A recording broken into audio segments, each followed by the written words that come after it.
भारत दुनिया का सबसे ज़्यादा जनसंख्या वाला देश। यहाँ पर हर राज्य में अलग भाषा बोली जाती है और हर राज्य का एक अपना अलग कल्चर है। पर क्या आप जानते हैं कि इतने बड़े देश की खोज किसने की? 15वीं सदी में यूरोप के देशों को भारत के मसाले, रेशम और कीमती सामान बहुत पसंद थे। भारत के पास एक वक्त इतना सारा धन था, इतना सारा खजाना था कि भारत को लोग सोने की चिड़िया कहते थे। इसलिए भारत कई देशों की नज़रों में आकर्षण का केंद्र था। यूरोप के व्यापारी भारत के मसालों को खरीदकर यहाँ से उन्हें यूरोप ले जाना चाहते थे और यूरोप में जाकर उन मसालों का व्यापार करना चाहते थे। लेकिन ज़्यादातर व्यापार ज़मीन से होता था और बीच में कई देशों और व्यापारियों को टैक्स देना पड़ता था। मसालों के साथ साथ भारत में सोना भी बहुत फेमस था। कॉन्स्टेंटिनोपल के पतन के बाद यह रास्ता और भी मुश्किल हो गया, इसलिए यूरोप के लोग समुद्र के रास्ते भारत पहुंचने का नया तरीका ढूंढने लगे। जब यह बात पुर्तगाल तक पहुंची तो पुर्तगाल के राजा ने खोज यात्राओं को बढ़ावा दिया और उन्होंने अफ्रीका के चारों ओर घूमकर भारत पहुंचने की योजना बनाई। ये यात्रा इतनी आसान नहीं थी क्योंकि इसमें कई महीने लग सकते थे और इस सफ़र को सफल बनाने के लिए उन्होंने चुना एक होनहार नाविक जिसका नाम था Vasco D gamma.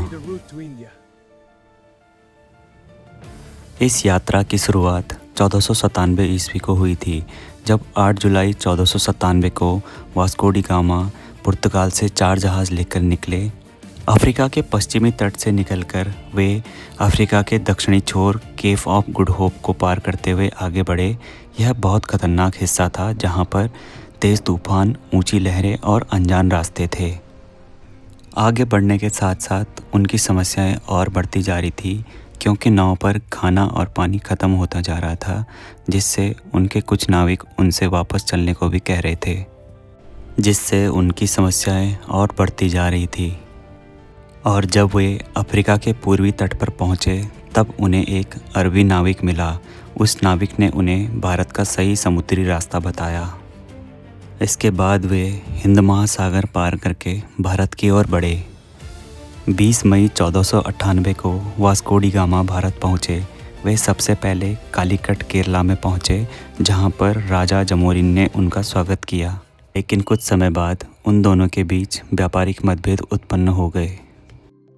Vasco D gamma ने भारत से बहुत मात्रा में मसाले खरीदे और उन्हें अपने साथ वापस अपने देश पुर्तगाल ले गए।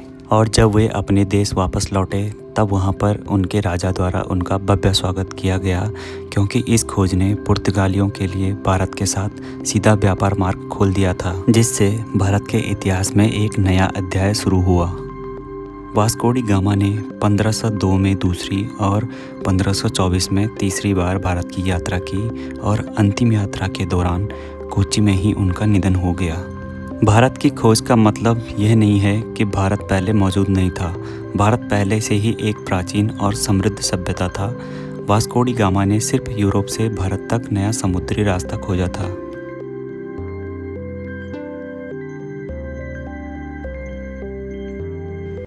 वास्को डी गामा के इस यात्रा के बाद यूरोप और भारत के बीच सीधा समुद्री व्यापार शुरू हुआ। पुर्तगाल ने भारत में अपने व्यापारिक केंद्र बनाए। बाद में अंग्रेज, डच और फ्रांसीसी भी भारत आने लगे और धीरे धीरे यह व्यापार औपनिवेशिक शासन यानी कॉलोनियल रूल में बदल गया। और इसके कुछ समय बाद ब्रिटिश सरकार भारत आई और उन्होंने भारत पर कब्जा कर लिया, जो 15 अगस्त 1947 तक चला। इसके बाद भारत आज़ाद हो गया।